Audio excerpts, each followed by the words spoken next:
वरदं विष्णुं शशिवर्णं चतुर्भुजं प्रसन्नवदनं ध्यायेत् सर्वविघ्नोपशान्तये। अगजाननपद्मार्कं गजाननमहर्निशम् अनेकदन्तं भक्तानां एकदन्तमुपास्महे। ओं प्रणो देवी सरस्वती वाजेभिर्वाजिनीवती धीनामवित्रियवतु। न गायत्र्याः परं मन्त्रा न मातुः परदेवता न हरे परतस्त्राता नानृताः तात्पकं परम्। उग्रं वीरं महाविष्णुं ज्वलन्तं सर्वतोमुखं नृसिंहं भीषणं भद्रं मृत्योर्मृत्युर्नमाम्यहम्। गुरुब्रह्मा गुरुर्विष्णुः गुरुदेवो महेश्वरः गुरुसाक्षात् परं ब्रह्मा तस्मै श्रीगुरवे नमः। व्यासाय विष्णुरूपाय व्यासरूपाय विष्णवे नमो वै ब्रह्मनिधये वासिष्ठाय नमो नमः। आपदामपहर्तारं दातारं सर्वसम्पदां लोकाभिरामं श्रीरामं भूयो भूयो नमाम्यहं। हरिः ओं। मातृभ्यो नमः। परमेश्वरस्वरूपమైన సభకు నమస్కారం. శ్రీకృష్ణాయ దుభూషణా నరసఖా శృంగారరత్నాకరా లోకద్రోహి నరేంద్ర వంశదహనా లోకేశ్వరా దేవతానీక బ్రాహ్మణ గో గణార్తిహరణా నిర్వాణ సంధాయక నీకున్ మ్రొక్కెద తృంచవే భవలతల్ నిత్యానుకంపానిధి. పరమ పవిత్రమైన శ్రీమద్భాగవత కథామృతములో భాగంగా మన తెలుగు టీవీ ప్రేక్షకులకు, వన్ టీవీ ప్రేక్షకులకు 60వ భాగానికి స్వాగతం. పృథుమహారాజు వయస్సు మళ్ళినటువంటి వాడై, వృద్ధాప్యం వచ్చిందన్నటువంటి విషయాన్ని తెలుసుకున్నటువంటి వాడై తన భార్యతో సహా అడవులకు వెళ్ళి కఠోరమైనటువంటి తపస్సు చేసి ఇంద్రియాలను వశపరుచుకొని శరీరాన్ని శుష్కింపచేసుకొని భగవంతుడైనటువంటి శ్రీమన్నారాయణుని యొక్క దివ్యమైనటువంటి చరణ కమలములను తన యొక్క హృదయ కమలములో ధ్యానం చేసి ఆ యొక్క భగవంతుల్లోనే సారూప్యమైనటువంటి ముక్తిని పొందాడు. ఆ పృథుమహారాజు పడిపోయాడన్నటువంటి విషయాన్ని గ్రహించినటువంటి అర్చి పరమ సాధ్వీ లలామ అయినటువంటి ఆమె ఆయన చుట్టూ చితిని పేర్చి చితిని అంటించి తను కూడా భర్తతో సహా సహగమనం చేసింది అని చెప్పేసి శుకుడు పరీక్షిత్ మహారాజుతో చెప్పాడు. చెప్పేసరికి అప్పుడు పరీక్షిత్ అంటున్నాడు, స్వామి, ఇంత అద్భుతమైనటువంటి శరీరాన్ని భగవంతుడిస్తే ఇచ్చినటువంటి శరీరాన్ని భగవత్ సేవకు వినియోగించినటువంటి పృథుమహారాజు పునరావృత్తి రహితమైనటువంటి విష్ణు సాయుధ్యాన్ని పొందాడే. నిజానికి ఆ పృథుమహారాజు యొక్క వంశం అంతా పునీతమైనది కదా స్వామి. ఆయన యొక్క కథలు వింటూ ఉంటే ఇంకా వినాలనేటువంటి ఉత్సుకత కలుగుతూ ఉన్నది స్వామి.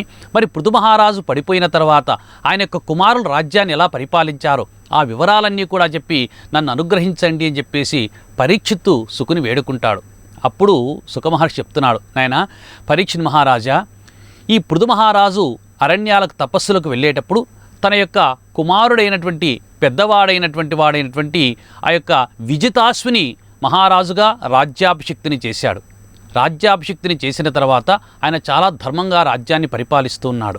ఆయన రాజ్యాన్ని పరిపాలించేటువంటి కాలంలో పృథుమహారాజు గారికి ఉన్నటువంటి 5గురు సంతానంలో పెద్దవాడిని రాజ్యాభిషిక్తిని చేసిన తర్వాత మిగిలినటువంటి 4 తమ్ములు కూడా ఆయనకు నిరంతరం కూడా చేదోడు వాదోడుగా ఉంటూ చాలా సఖ్యతతో మెలుగుతూ ఉన్నారు. అప్పుడు ఒకానొక శుభదినాన ఆ విజితాసుడు తన యొక్క సోదరులందరినీ కూడా పిలిపించి హర్యశ్వుడు, ధూమ్రకేశుడు, వృకుడు మరియు ధ్రువుడు అని చెప్పేసి ఈ విధమైనటువంటి 4 కుమారులను దగ్గరికి పిలిపించాడు. ఈ విధంగా విజితాసుడు రాజ్యాన్ని పరిపాలిస్తూ ఉన్న కాలంలో ఒకానొక శుభదినాన తన యొక్క 4 సోదరులైనటువంటి హర్యశ్వుడు, ధూమ్రకేశుడు, వృకుడు, ధ్రుముడు అనేటువంటి 4 తమ్ముళ్లను పిలిపించి ఆ 4 తమ్ముళ్లకు కూడా ఆ రాజ్యము యావత్తును తూర్పు వైపున, దక్షిణం వైపున, పశ్చిమం వైపున, ఉత్తరం వైపున ఉన్నటువంటి 4 దిక్కులుగా ఉన్నటువంటి యొక్క భూభాగాన్నంతా కూడా 4కి సమానంగా పంచిచ్చాడు. పంచిచ్చిన తర్వాత ఆ విజితాశ్వుడు తను వివాహం చేసుకుంటాడు. వివాహం చేసుకున్న తర్వాత ఆయన యొక్క పెద్ద భార్య వచ్చేసి శిఖండిని, రెండవ భార్య వచ్చేసి నవద్రుమ అనేటువంటి ఆమెను వివాహం ఆడతాడు. పెద్ద భార్య అయినటువంటి శిఖండినికి 3 సంతానం కలుగుతారు. వారే పావకుడు, పవమానుడు, శుచి. వీరు 3 కూడా గత జన్మములో వశిష్ఠ మహర్షి చేత శాపం పొందినటువంటి త్రేతాగ్నులు. వారే దక్షిణాగ్ని, గార్హపత్యము, ఆహవనీయం అనేటువంటి ఆ 3 త్రేతాగ్నులను వశిష్ఠుడు ఒకానొక సందర్భంలో కోపము చేత వారిని శపించి మీరు భూలోకంలో మానవులై పుట్టుపోండి అని శపించాడు. శపించేసరికి వారు వశిష్ఠ మహర్షి యొక్క శాపము చేత ఈ యొక్క విజితాశ్వునికి కుమారులుగా పుడతారు. పుట్టినటువంటి వారే పావకుడు, పవమానుడు మరియు శుచి. ఈ ముగ్గురు కూడా గత జన్మములో ఉన్నటువంటి తపోశక్తి చేత తిరిగి తమ యొక్క తొలి స్థానాలకు గార్హపత్యము, ఆహ్వనీయము, దక్షిణాగ్ని అనేటువంటి తన యొక్క తొలి స్థానాలకు వాళ్ళు వెళ్ళిపోతారు. ఆ తర్వాత విజితాశ్వుడు మరలా వివాహం చేసుకున్నటువంటి వాడై రెండవ వివాహం చేసుకున్నటువంటి నభస్వతి అనేటువంటి భార్య గర్భంలో ఒక కుమారుడు ఉదయిస్తాడు. ఆ పుట్టినటువంటి వాడు వచ్చేసి హవిర్ధానుడు. ఈ హవిర్ధానుడు చక్కగా రాజ్యాన్ని పరిపాలించాలి అని చెప్పేసి వాడిని సింహాసనాధిష్ఠుని చేసినటువంటి ఈ యొక్క విజితాశ్వుడు వాడిని సింహాసనం పైన కూర్చోబెట్టేసి తను నిరంతరం కూడా భగవన్నామ సంకీర్తన చేసుకుంటూ ఉంటూ అంత్యకాలంలో అరణ్యములకు వెళ్ళి తపస్సులు చేసుకుని శ్రీ మహావిష్ణువులో ఐక్యమైపోయాడు. ఆ తర్వాత హవిర్ధానుడు వివాహం చేసుకుంటాడు. ఆ హవిర్ధానుని యొక్క భార్య పేరు హవిర్ధావి అని చెప్పేసి. ఆ ఇద్దరు దంపతులకు 6 సంతానం కలుగుతారు.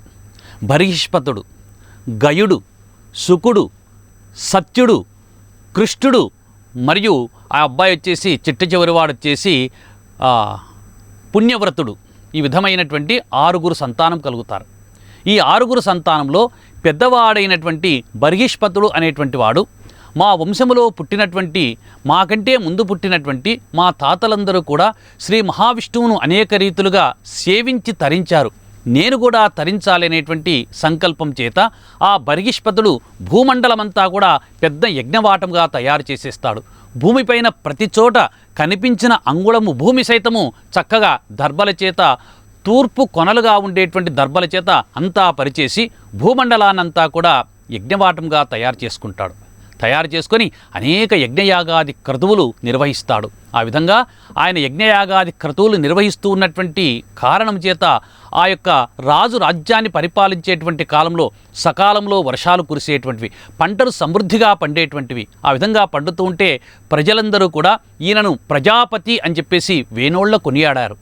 ఆ యొక్క బర్హిష్పతుడు తూర్పు కొనలు ఉండేటట్టుగా దర్భలను పరిచి భూమండలానంతా కూడా యజ్ఞవాటముగా తయారు చేశాడు. కాబట్టి ఆయననే బర్హిష్పతుడిని ప్రాచీన బర్హి అనేటువంటి పేరుతో, ప్రాచీనము అంటే తూర్పు, బర్హి అంటే దర్భ, తూర్పుకు కొనలు ఉండేటట్లుగా దర్భలు పరిచాడు కాబట్టి ఆయనకు ప్రాచీన బర్హి అనేటువంటి పేరు స్థిరపడిపోయింది. తదనంతరం ఆ ప్రాచీన బర్హి సముద్రుని యొక్క కూతురైనటువంటి శతధృతిని వివాహమాడాడు. చాలా సౌందర్యవతి.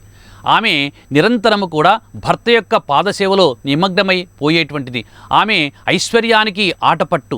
అలాంటి శతధృతిని వివాహం చేసుకున్నటువంటి ప్రాచీన బర్హికి తనతో సమానమైనటువంటి తేజోబల సంపన్నులైనటువంటి 10 మంది కుమారులు పుట్టారు.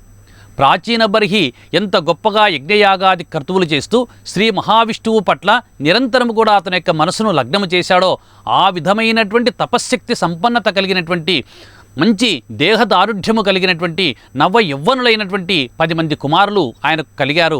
వారిని ప్రచేతసులు అని చెప్పనంటారు. ఈ ప్రచేతసులు తండ్రితో సమానమైనటువంటి తేజస్సు కలవారు. నిగనిగలాడేటువంటి మేను కలిగినటువంటి, కాంతి కలిగినటువంటి, శరీరము కలిగినటువంటి, మంచి విశాలమైనటువంటి వక్షస్థలము, దృఢకాయము, అంతేకాకుండా మంచి అందచందాలు కలిగినటువంటి 10 మంది కుమారులు ప్రాచీన బర్హికి కలిగారు. ఒకరోజు ప్రాచీన బర్హి తన యొక్క కుమారులందరినీ కూడా దగ్గరికి పిలిచాడు. నాయనలారా, నా యొక్క వయస్సు అయిపోతుంది. వంశము ఎక్కడా కూడా ఆగిపోకూడదు. నిరంతరం కూడా వంశములో మగవాళ్ళు పుడుతూనే ఉండాలి. కాబట్టి ఈ వంశం ఎక్కడా కూడా ఆగకుండా వంశము కొనసాగటానికి కోసమని చెప్పేసి మీరందరూ కూడా పుత్రవంతులు కావాలి, వివాహాలు చేసుకోవాలి. వివాహాలు చేసుకున్న తర్వాత మీకు మంచి సత్సంతానం కలగాలి. వివాహమైన తర్వాత సత్సంతానం కలగాలంటే బ్రహ్మచర్య వ్రతదీక్షలో ఉన్నప్పుడు శ్రీ మహావిష్ణువును పూజించాలి అని చెప్పేసి తన యొక్క కుమారులకందరికీ కూడా శ్రీ మహావిష్ణువుని గురించి మీరు తపస్సులు చేయండి అని చెప్పేసి ఆదేశిస్తాడు. ఆ తనయులందరూ కూడా తండ్రి మాటను, తండ్రి యొక్క ఆజ్ఞను జవదాటకుండా అక్కడి నుంచి పశ్చిమ దిశగా బయలుదేరి సముద్ర తీరం వైపు బయలుదేరి శ్రీ మహావిష్ణువుని సేవించాలి, శ్రీ మహావిష్ణువుని గురించి తపస్సులు చేయాలని చెప్పేసి అక్కడి నుంచి వెళ్ళిపోతారు. ఆ తర్వాత వారు వెళుతూ ఉంటే మార్గ మధ్యముల వరకు విశాలమైనటువంటి ఒక కొలను కనిపిస్తుంది. అది ఎంత ఉందయ్యా అంటే సముద్రాన్ని మైమరపించేటువంటి విశాలమైనటువంటి కొలను. ఆ కొలంలో స్వచ్ఛంగా జలాలు ఉన్నాయి. చాలా తీయగా జలములు కలిగినటువంటి సరస్సు, దాని చుట్టూ అనేక లతలు, పళ్ళు కలిగినటువంటి వృక్షాలు, మంచి సుగంధ పరిమళభరితమైనటువంటి వాసనలు వెదజల్లేటువంటి పువ్వులు కలిగినటువంటి లతలు, తీగలు, ఇవన్నీ కూడా ఈ యొక్క పూల చెట్లతో పళ్ళ చెట్లతో చక్కగా అలరారుతుంది. దాని యొక్క సమీపంలోనే అనేక పక్షులన్నీ కూడా కిలకిలా రావాలు చేస్తూ ఆ పుష్పములపైన వ్రాలి దానిలో ఉన్నటువంటి మకరందాన్ని గురువులేటువంటి తుమ్మెదలు మరియు అనేక రకములైన పళ్లను భక్షించేటువంటి ఆ పక్షులు, అనేక వన్యమృగములు, వన్య జంతువులు ఇవన్నీ కూడా అక్కడ ఉన్నాయి. అంతేకాకుండా దేవతలు, గంధర్వులు, సిద్ధులు, చారణులు, విద్యాధరులు, యక్షులు, కిన్నరులు, కింపురుషులు నిరంతరం కూడా ఆ సరోవరం చుట్టూ చేరి భగవంతుడైనటువంటి శ్రీమన్నారాయణుని గురించి నిరంతరం కూడా వారి యొక్క దివ్యమైనటువంటి గంధర్వ గానం చేస్తూ పాటలు పాడుతూ చక్కగా భగవంతుని మెప్పిస్తూ అక్కడ కాలం గడుపుతూ ఉన్నారు. అలాంటి దివ్యమైనటువంటి సరస్సును గాంచినటువంటి ప్రచేతసులు అక్కడే నిలబడిపోయారు. దాటి వెళదామంటే కొలను అడ్డముగా ఉంది. ఏం చేయాలని చెప్పేసి మనసులో ఆలోచిస్తూ అక్కడ నిలబడి ఉంటే ఆ కొలను సమీపంలో, ఆ సరోవరం యొక్క సమీపంలో గట్టుపైన కూర్చున్నటువంటి గంధర్వులందరూ కూడా వారి యొక్క గంధర్వ గానంతో పరమేశ్వరుని గూర్చి దివ్యంగా మంచి మంచి పాటలు గానాలాపన చేశారు. వారి యొక్క మృదు మధురమైనటువంటి కంఠానికి, వారి యొక్క స్తుతులకు మెచ్చినటువంటి ఆ కొలంలో అప్పటికే ధ్యానమగ్నములో ఉన్నటువంటి పరమేశ్వరుడు బయటికి వచ్చేస్తాడు. బయటికి వచ్చేసినటువంటి వాడు ఎలా ఉన్నాడయ్య అంటే జటాజూటము ధరించినటువంటి వాడు, అంతేకాకుండా నొసట అగ్నినేత్రముగా కలిగినటువంటి వాడు, అనేక ఊరువులు అంటే ఇక్కడ వచ్చేసి పాములను, ఉరములను తన యొక్క శరీరం పైన ధరించినటువంటి వాడై శ్రీ పరమేశ్వరుడైనటువంటి ఆ యొక్క లలాట నేత్రములు కలిగినటువంటి ఆ యొక్క పరమేశ్వరుడు వారికి దివ్యమైనటువంటి దర్శనాన్ని ఇచ్చాడు. జింక చర్మం ధరించాడు, ఏనుగు తోలు భుజం మీద కప్పుకొని ఉన్నాడు, పులితోలు కట్టినటువంటి వాడై వారికి దర్శనమిచ్చేస్తే అప్పుడు వారు భగవంతుడైనటువంటి పరమేశ్వరుడు వారికి ఎదురుగా కనిపించేసరికి కళ్ళలో ఆనంద బాష్పాలు జలజలా రాలిపోయాయి. వారు పోయింది మహావిష్ణువు యొక్క తపస్సు కోసం. అనుకోకుండా పరమేశ్వరుని యొక్క ఆ భగవంతుని యొక్క సంకల్పం చేత ఆ మూర్తి అక్కడ కనపడేసరికి వారందరూ కూడా ఆయనకు సాష్టాంగ నమస్కారం చేశారు. నమస్కారం చేసి ఆ భగవంతుడైనటువంటి రుద్రుని అనేక రీతులుగా పొగిడేసరికి ఆ రుద్రుడు వారితో ప్రచేతసులతో అంటున్నారు, నాయన మీరందరూ పరమ భాగవతులు, ఎక్కడైతే భాగవతులు ఉంటారో అక్కడ నేను ఉంటాను. భాగవతులంటే మరీ ఇష్టం నాకు. అంతేకాకుండా శ్రీ మహావిష్ణువు యొక్క భక్తులంటే ఇంకా ఇష్టం. మీరు చాలా ఉదాత్తమైనటువంటి గుణములు కలిగినటువంటి ధర్మాత్ముడైనటువంటి ప్రాచీన బర్హి యొక్క సంతానం. మీరందరూ కూడా శ్రీ మహావిష్ణువు యొక్క తపస్సుల కోసం వెళుతున్నారని తెలిసి నేనే కారణాన్ని కల్పించుకొని మీకు దర్శనం ఇవ్వాలి అని చెప్పేసి కల్పించుకొని నీకు కనిపిస్తూ ఉన్నాను. మీకేం వరం కావాలో కోరుకోండి అని చెప్పేసి వారిని పరమేశ్వరుడే అడుగుతాడు. అడిగితే వారు ఆ పరమేశ్వరునితో అంటారు, స్వామి మాకు శ్రీ మహావిష్ణువు యొక్క కటాక్షం కలిగేటట్లుగా మీరు అనుగ్రహించండి అని చెప్పేసి వేడుకుంటారు. అప్పుడు వాళ్ళ యొక్క హృదయ కమలములలో ఉన్నటువంటి భగవంతుని పట్ల ఉన్నటువంటి భక్తి చేత ప్రసన్నుడైనటువంటి పరమేశ్వరుడు వారితో అంటారు, నాయన ఎన్నో జన్మములలో కష్టపడితే స్వధర్మాన్ని నిరంతరము ఆచరించినటువంటి కారణం చేత వాడు బ్రహ్మపదాన్ని పొందుతాడు. అంతకంటే ఎక్కువగా సేవ చేస్తే ఆ యొక్క స్వధర్మముతో పాటుగా భాగవత సేవ చేస్తే వాడు నా యొక్క లోకాన్ని పొందుతాడు. మరి నా యొక్క లోకము కంటే కూడా అంటే బ్రహ్మలోకము, విష్ణులోకము, బ్రహ్మలోకము, కైలాసము, ఆ పైన శ్రీ మహావిష్ణువు యొక్క లోకం. మరి విష్ణులోకాన్ని ఎవరు పొందుతారై అంటే కల్పాంతములో నేను బ్రహ్మదేవుడు లాంటి వాళ్ళు నిరంతరము శ్రీ మహావిష్ణువును ధ్యానము చేసినటువంటి కారణం చేత, ఆయన యొక్క ద్వాదశాక్షరి మంత్రాన్ని జపం చేసిన కారణం చేత కల్పాంతంలో మాత్రమే మేము ఆయన్ను చేరుకోగలం. కానీ ఈ భూలోకంలో గొప్ప విశేషం ఏంటయ్యా అంటే శ్రీ మహావిష్ణు భక్తులు నిరంతరము కూడా ఆయన ద్వాదశాక్షరి మంత్రాన్ని జపం చేస్తున్న కారణం చేత బ్రహ్మలోకాన్ని, శివలోకాన్ని కూడా దాటి నేరుగా ఆ భగవంతుడైనటువంటి శ్రీ మహావిష్ణు యొక్క లోకాన్ని చేరుకుంటారు. అంత తపశ్శక్తి సంపన్నులు ఈ కలియుగంలో ఈ యొక్క భూమిపైన ఉన్నారయ్యా అని చెప్పేసి పరమేశ్వరుడు చెప్తూ భాగవతుల యొక్క గొప్పతనాన్ని గూర్చి చెప్పారు. ప్రతినిత్యము కూడా ఎవరైతే వైష్ణవ మంత్రాన్ని, ద్వాదశాక్షరి మంత్రాన్ని భక్తి శ్రద్ధలతో జపము చేస్తారో, తపస్సు చేస్తారో వారు ఈ జన్మంలోనే మోక్షాన్ని పొందుతారు అని పరమేశ్వరుడు ప్రచేతసులకు చెప్పి, నాయన ఈ దివ్యమైనటువంటి మంత్రాన్నే నారాయణ మంత్రము అని చెప్పనంటారు.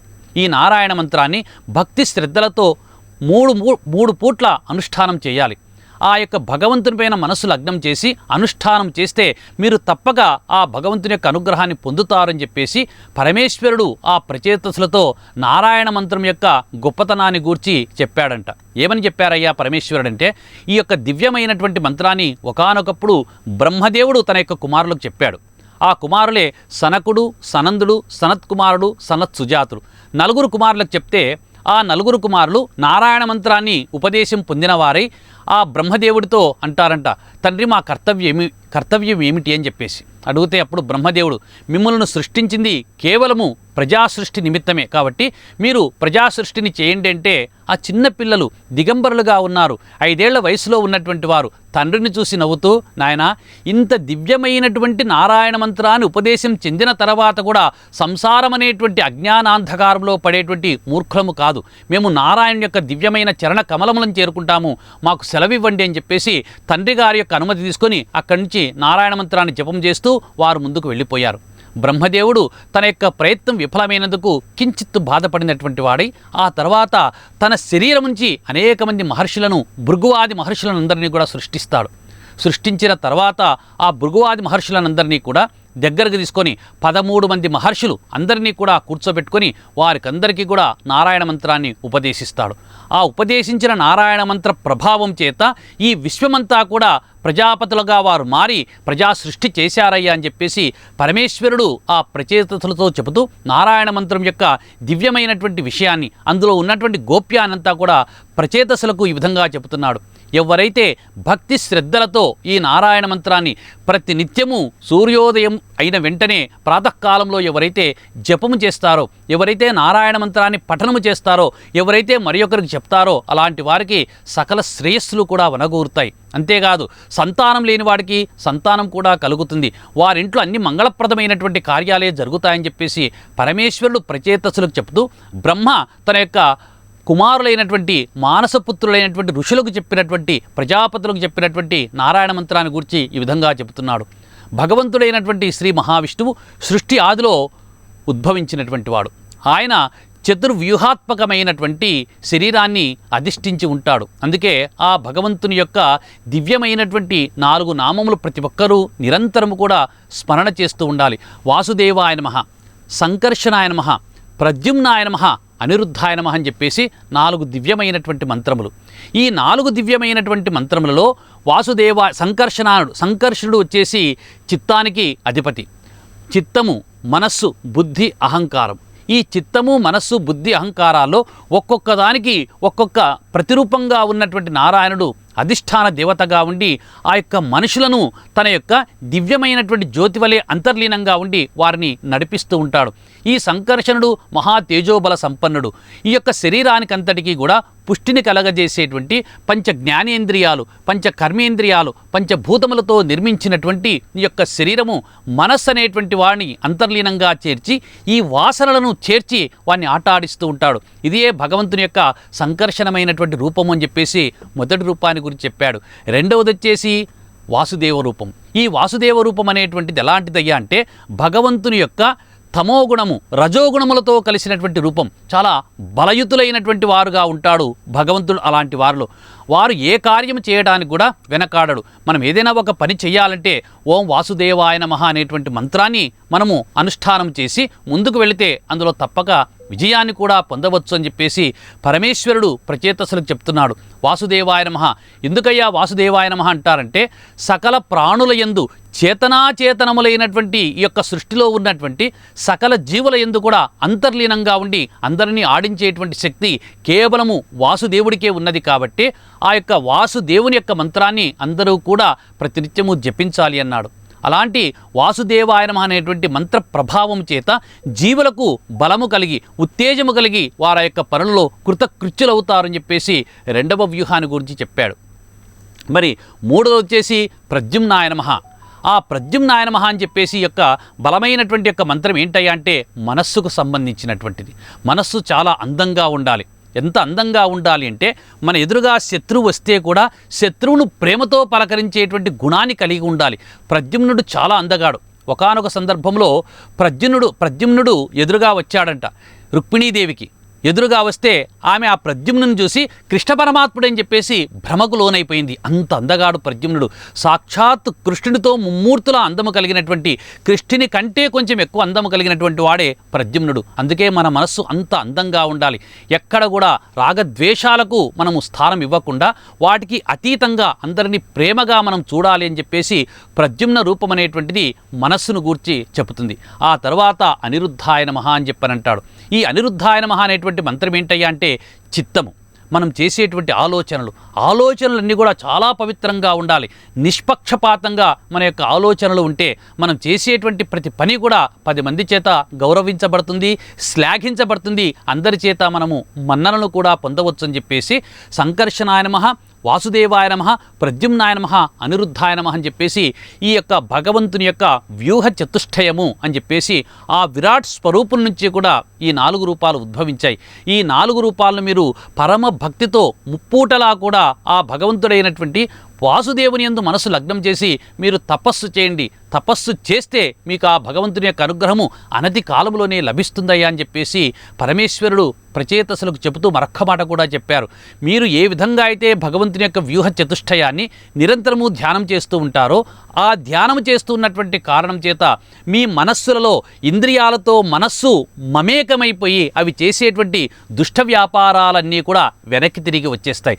గోడకు బంతి వేస్తే ఆ బంతి ఏ విధంగా అయితే తిరిగి వెనక్కి వస్తుందో ఆ విధంగా మనస్సు కోరికలను అదుపులో ఉంచేందుకు భగవంతుడైనటువంటి వాసుదేవుని యొక్క దివ్యమైనటువంటి నామాన్ని ప్రతి ఒక్కరు కూడా పట్టుకోవాలి అని చెప్పేసి శివుడు ప్రచేతసులకు చెప్పి, నేను కావాలని మీకు దర్శనమిచ్చాను, మీరు త్వరగా కృతకృత్యులు కావాలనేటువంటి ఉద్దేశం చేతనే మీకు దర్శనమిచ్చాను. నాయనలారా, మీరు యొక్క జలములలో, ఇక్కడ ఉన్నటువంటి సరోవరములో ఉన్నటువంటి జలములలో నిలబడి భగవంతుడైనటువంటి వాసుదేవుని స్మరణ చేయండి. ఆయనకు దివ్యమైనటువంటి నారాయణ మంత్రాన్ని ఉపదేశం చేశాను కాబట్టి ఆ నారాయణ మంత్రాన్ని మీరు ఉచ్చారణ చేయండి అని చెప్పేసి చెబుతూ పరమేశ్వరుడు అంత్యములో ఒక మాట చెప్పారు. దీన్నే యోగోపదేశము అని కూడా అంటారు. ఈ యోగోపదేశం అంటే మనిషిని యోగిగా మార్చేటువంటి దివ్యమైనటువంటి మంత్రం.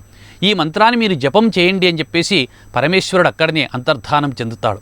ఆ తర్వాత ప్రచేతసులు పరమేశ్వరుని యొక్క సూచన మేరకు ఆ సరోవరములోని జలములలో దిగి 10,000 సంవత్సరాలు భగవంతుడైనటువంటి శ్రీ మహావిష్ణువు యొక్క దివ్యమైనటువంటి రూపాన్ని హృదయ కమలములో ఉంచుకొని జపం చేస్తారు. ఆ విధంగా వారు జపం చేస్తూ ఉన్నారు.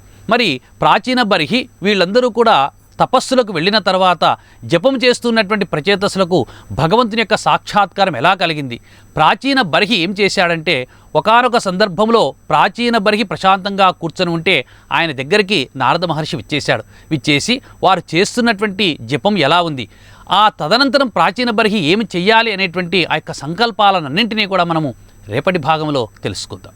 స్వస్తి ప్రజాభ్యః పరిపాలయంతాం న్యాయేన మార్గేణ మహీమహీషాః గోబ్రాహ్మణేభ్యః శుభమస్తు నిత్యం లోకాః సమస్తాః సుఖినో భవంతు. స్వస్తి.